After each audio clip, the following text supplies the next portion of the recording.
ካሁን ቀደም የኢትዮጵያ ኦርቶዶክስ የሕፃናት ቲዩብ ተብላ የምትጠራው መንፈሳዊ የሕፃናት ቲዩብ ለልጆቻችን ተከታታይ የመጽሐፍ ቅዱስ ታሪኮችንና መንፈሳዊ ኮርሶችን ስታቀርብ መቆየቷ ይታወቃል። ሆኖም ከወቅታዊ የማህበራዊ ሚዲያ ባህሪ አስቸጋሪነትና የታላቋ ቤተክርስቲያናችንን ተቋማዊ ሙሉ መጠሪያ ስም በግለሰብ ደረጃ ይዞ መቀጠሉ ስርዓተ ቤተክርስቲያን የማይፈቅደው በመሆኑ የቻናሏን ስም መቀየር አስፈላጊ ሆኖ ተገኝቷል። በመሆኑም ውድ የቻናላችን ተከታታዮች ሆይ የቀድሞ ስሟ ሐመረኖህ የሕፃናት ቲዩብ በሚል መተካቱን እናሳውቃለን። ይህ ዘመን ለልጆቻችን እጅግ የሚያምታታና አስቸጋሪ በመሆኑ በማዕበል ይመሰላል። ማዕበሉን ቀዝፎ ለመሻገር ልጆቻችንን በአንድ አሰባስቦ መያዝ የሚችል መርከብም ያስፈልጋል። በሐመረኖህ በተመሰለችው በቤተክርስቲያናችን ሥርዓትና አስተምሮ ኮትኩቶ ማሳደግ አማራጭ የሌለው ማዕበሉን ማሻገሪያ ብቸኛ መንገድ ነው።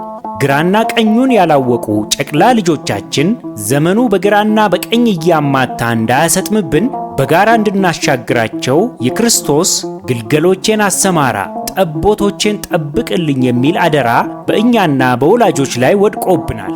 ቻናሏ ኦርቶዶክሳዊ አስተምህሮን በመከተል በሰንበት ትምህርት ቤት አገልግሎት በቅርብ ማግኘት ላልቻሉ ሁሉ በአማራጭነት ቀርባለች።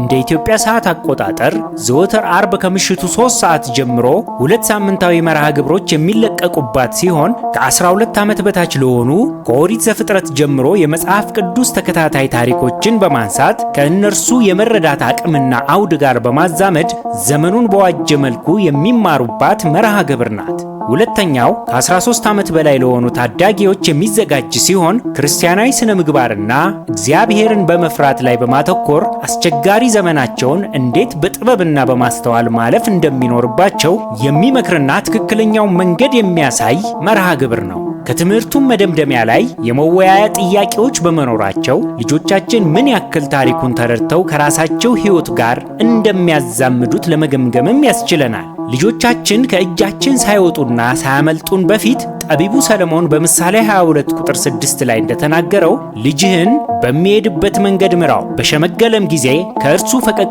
አይልም እንዳለ በጋራ ተረዳርተን እንመራቸው ዘንድ ጥሪያችንን እናቀርባለን። ሐመረኖህ ድርሻዋን ለመወጣት የምታደርገውን ጥረት ማገዝ ደግሞ ከወላጆች በእጅጉ ይጠበቃል። ጠቢቡ ሰለሞን በምሳሌ 22 ቁጥር 15 ላይ ስንፍና በሕፃን ልብ ታስሯል፣ የተግሳጽ በትር ግን ከእርሱ ያረቃታል እንዳለን ወላጆች ልዩ ክትትል በማድረግ ልጆቹ ትምህርቱን በስርዓቱ እንዲከታተሉ ማመቻቸት፣ በሕይወት ይኖሩትም ዘንድ ኃላፊነታችሁን እንድትወጡ እየጠየቀን ለሌሎች ልጆቻችንም እንዲዳረስ ሼር፣ ሰብስክራይብ እና ላይክ በማድረግ እንድታግዙን በክርስቶስ ፍቅር እንለምናችኋለን። ሐመረኖህ የሕፃናት ቲዩብ